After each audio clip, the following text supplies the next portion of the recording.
Assalamualaikum warahmatullahi wabarakatuh. Perkenalkan, nama saya Nur Aisyah, NIM E 2019-2047. Saya dari Prodi Ekonomi Syariah 2, Fakultas Ekonomi dan Bisnis Islam.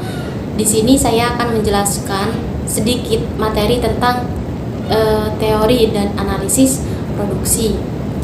Jadi produksi di sini merupakan mata rantai konsumsi, yaitu menyediakan barang dan jasa yang merupakan kebutuhan konsumen. Sebagaimana produsen juga sebagaimana halnya konsumen memiliki tujuan untuk memperoleh maslahah maksimum melalui aktivitasnya.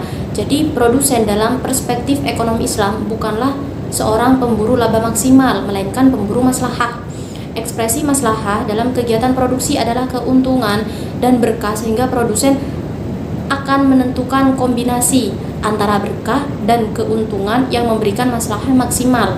Oleh karena itu, tujuan produsen dalam perspektif Islam bukan hanya mencari laba, maka pertimbangan produsen juga bukan hanya semata pada hal yang bersifat sumber daya yang memiliki hubungan teknis dengan aspek produksi, semisal output atau barang dan jasa yang dihasilkan, namun juga mempertimbangkan kandungan berkah atau yang disebut dengan non teknis yang ada pada sumber daya maupun output.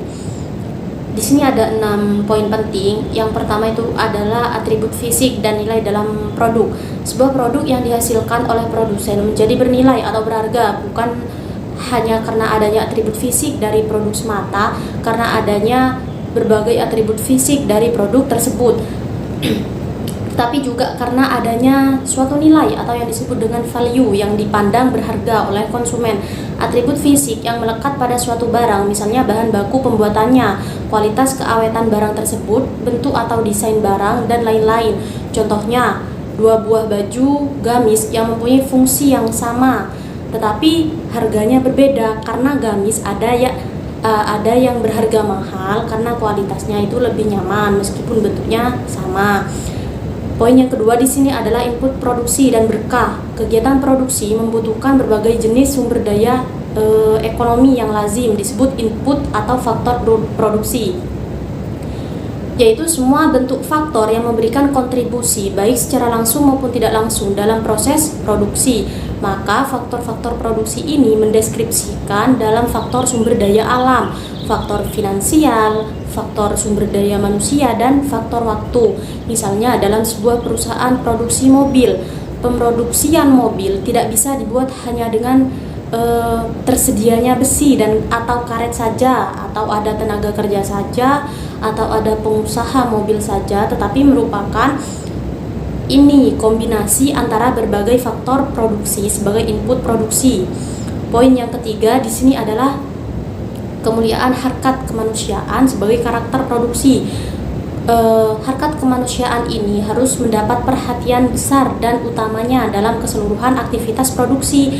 Segala aktivitas yang bertentangan dengan kemuliaan harkat kemanusiaan ini dapat dikatakan bertentangan dengan ajaran Islam, karena karakter faktor produksi seperti ini akan membawa implikasi penting dalam teori dan kapital. Keduanya dapat mengalami substitusi tergantung keadaan, substitusi antara manusia atau tenaga kerja dengan kapital. Poin yang keempat di sini adalah eksplorasi dan pembentukan konsep produksi. Teori ini mengajarkan semangat produksi untuk menghasilkan maslahah maksimum perlu dituntun dengan nilai dan prinsip ekonomi Islam. Nilai dan prinsip pokok dalam produksi adalah amanah dan profesionalisme. Untuk poin yang kelima di sini adalah produksi dengan teknologi konstan. Konsep produksi yang sesuai dengan nilai Islam adalah konsep yang menganggap bahwa teknologi produksi adalah sudah given atau konstan, dalam artian bahwa teknologi yang digunakan adalah teknologi yang memanfaatkan sumber daya manusia sedemikian rupa sehingga manusia-manusia tersebut mampu meningkatkan harkat kemanusiaannya. Selain itu, sebagai implikasi dari nilai amanah, maka kegiatan produksi harus menggunakan input setempat atau yang disebut dengan locality yang tersedia baik dalam bentuk sumber daya mentah, setengah jadi, atau yang sudah siap atau yang sudah jadi, maksudnya siap dipakai seperti itu. Untuk poin yang keenam, poin yang terakhir di sini adalah produksi dengan modal tetap. Jadi fungsi produksi di sini menunjukkan berapa besar output dengan kandungan berkah tertentu, bisa diproduksi dengan input-input yang disuplai ke dalam proses produksi dan dengan jumlah modal atau kapital yang tertentu. Selain keberadaan berkah yang harus ada dalam setiap produksi, Islam memandang bahwa manusia merupakan faktor produksi yang sangat penting. Manusia mempunyai sifat yang sangat berbeda dengan input-input yang lain. Tidak terpakainya input produksi yang berupa modal atau kapital, misalnya alat-alat produksi, tidak akan menimbulkan permasalahan yang serius. Substitusi yang terjadi antara kapital dengan teknologi tidak menimbulkan masalah, namun substitusi yang terjadi antara kapital dengan tenaga kerja, notabene manusia, akan menimbulkan permasalahan kemanusiaan. Mungkin itu saja materi yang dapat saya sampaikan, kurang lebihnya saya mohon maaf. Wabillahi taufiq wal hidayah. Wassalamualaikum warahmatullahi wabarakatuh.